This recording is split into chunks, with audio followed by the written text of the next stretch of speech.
97, 98లో ఒక ఓటు రెండు రాష్ట్రాలను తీర్మానం చేసిన పార్టీ భారతీయ జనతా పార్టీ. ఆ రోజు టీఆర్ఎస్ లేదు, బీఆర్ఎస్ లేదు. చంద్రశేఖరరావు గారు తెలుగుదేశం పార్టీలో మంచిగా సమైక్య ఆంధ్రప్రదేశ్లో పదవులు అనుభవిస్తున్న రోజులు. మీరెవరు అడిగినప్పుడే భారతీయ జనతా పార్టీ ఒక ఓటు రెండు రాష్ట్రాలు అనే మాట దగ్గర నుంచి మొదలుకుంటే ఇవాళ కూడా కొంతమంది మీడియాతో చిట్ చాట్ పేరిట ఏది పడితే అది మాట్లాడుతున్నారు. మేమే అభివృద్ధి చేసినాం తెలంగాణ. సార్ మేము చెప్తా ఉన్నాం స్పష్టంగా, ఏ పార్టీ అధికారంలో ఉంది, టీఆర్ఎస్ ఉందా కాంగ్రెస్ ఉందా అని విభేదాలు లేకుండా టీమిండియా కెప్టెన్గా అన్ని రాష్ట్రాలని సమదృష్టితో చూసినటువంటి వ్యక్తి ఈ దేశ ప్రధాని గౌరవనీయులు నరేంద్ర మోడీ గారు. దేశం బాగుండాలంటే అన్ని రాష్ట్రాలు సమానంగా అభివృద్ధి చెందాలని ఆశించి అందరూ ముఖ్యమంత్రుల్ని ఇర్రెస్పెక్టివ్ ఆఫ్ పార్టీస్ కలుపుకొని ఈ దేశ అభివృద్ధి కోసం పనిచేస్తున్నటువంటి నాయకులు నరేంద్ర మోడీ గారు. ఒక నాయకుడు అంటాడు చిట్ చాట్లో, కాంగ్రెస్ బీజేపీ ఒకటే, ఇంతకంటే దరిద్రం ఇంకేమన్నా ఉందా?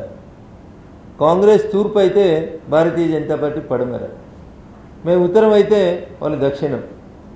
ఆ సేతు హిమాచలం అన్ని రాష్ట్రాల్లో భారతీయ జనతా పార్టీ కొట్లాడుతుంది. కాంగ్రెస్ ముక్త భారత్ అనేటువంటి నినాదంతో కొట్లాడుతూ ఉన్నాం.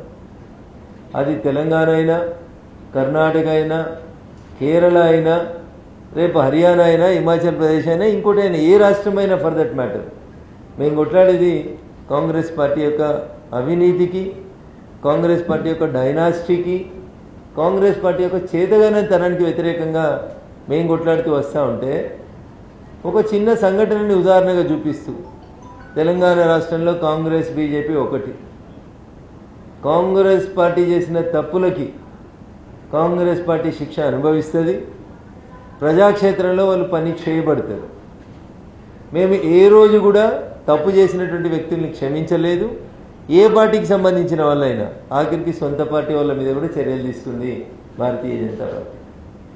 కానీ ఉబుసుబోక ఏం మాట్లాడాలో అర్థం కాక వాళ్ళ కష్టం వచ్చినప్పుడల్లా తెలంగాణ సమాజంలో తెలంగాణ సెంటిమెంట్ని ప్రజలు గుర్తిస్తలేరు అనుకున్న ప్రతి సందర్భంలో జై తెలంగాణ నినాదంతో ప్రతిపక్షాలని ఇతర పార్టీని విమర్శించడం అనేది ఒక ఫ్యాషన్గా పెట్టుకున్నటువంటి పార్టీ బీఆర్ఎస్ పార్టీ నాయకులు.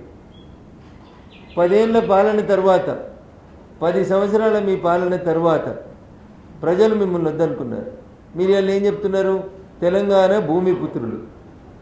ఎవరు తెలంగాణ భూమిపుత్రులు? 2001లో జలదృశ్యానికి మేము సున్నం వేసిన వాళ్ళం. 2007లో మీరు అమెరికాకి వెళ్ళి వచ్చారు.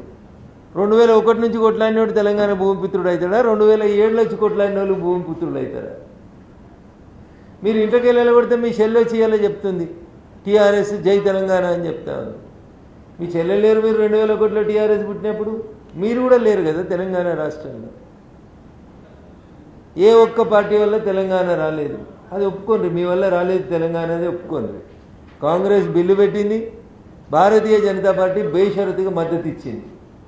దానికి 2 ఎంపీలు ఉన్న టీఆర్ఎస్ కొట్లాడితేనే వచ్చింది. మా నాయననే ఓజీ, మా నాయననే పీజీ, మీ నాయననే కేజీఎఫ్, అన్నీ మీరే కదా.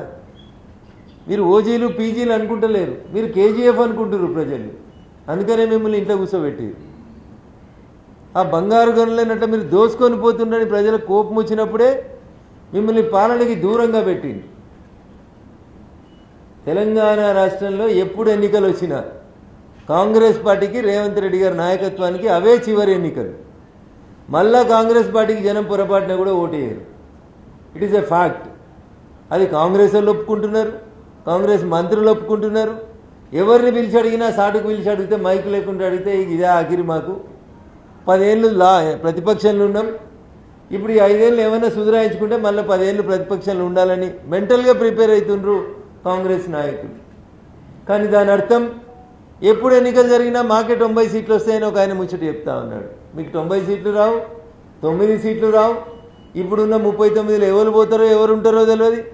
అసలు మీ పార్టీ వచ్చే ఎన్నికల దాకా ఇప్పుడున్న స్థితిలో ఉంటుందా, ఇంకేమైనా ముక్కలు అవుతుందా అనేది మీరు ఒకసారి ఆలోచించుకోవాలి. నేను ఇది వేగంగా మాట్లాడతలేను.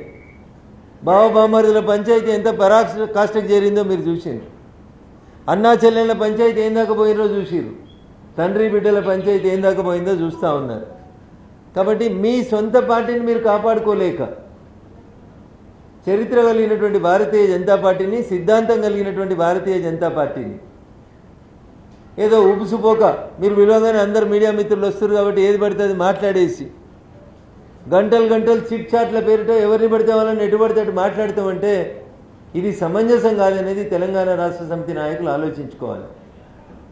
భారతీయ జనతా పార్టీ తెలంగాణ రాష్ట్ర ఏర్పాటు విషయంలో కానీ, రాష్ట్రం ఏర్పాటు అయిన తర్వాత జరుగుతున్నటువంటి అభివృద్ధి విషయంలో కానీ మేము ఎక్కడ కూడా భేషజాలకు పోకుండా తెలంగాణ రాష్ట్ర అభివృద్ధి జరగాలని మనస్ఫూర్తిగా కోరుకుంటున్నటువంటి నాయకులు భారతీయ జనతా పార్టీ నాయకులు.